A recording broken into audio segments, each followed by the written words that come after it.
pas, j'ai rien fait. Je suis sorti pour travailler. Issa Malawi affirme qu'il venait de déposer un client à l'aéroport lorsqu'une légère collision est survenue avec une autre voiture. C'est à ce moment que l'autre chauffeur serait sorti pour le menacer avec un taser. Il a fait comme ça.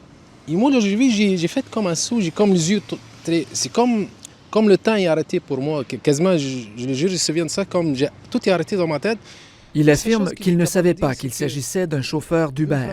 L'autre conducteur a livré une version bien différente. Il a porté plainte à la police, disant avoir été injurié et bousculé par le chauffeur de taxi.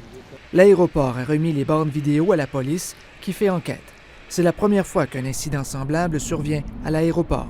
Uber ne dessert pas l'aérogare, se contentant d'y déposer des clients. C'est que l'application ne fonctionne pas à l'aéroport, donc il n'y a pas de prise en charge des passagers. Reste que cette altercation démontre que la tension demeure vive entre les chauffeurs de taxi et ceux d'Uber.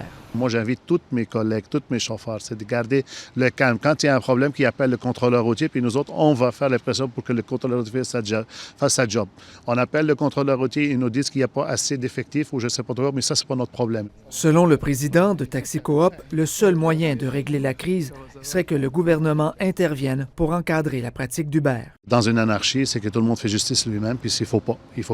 Si on est au Québec, si on est dans un pays de droit, c'est pour que les lois soient appliquées. Et malheureusement, la pression n'arrête pas d'augmenter, puis le gouvernement ne fait rien pour l'apaiser.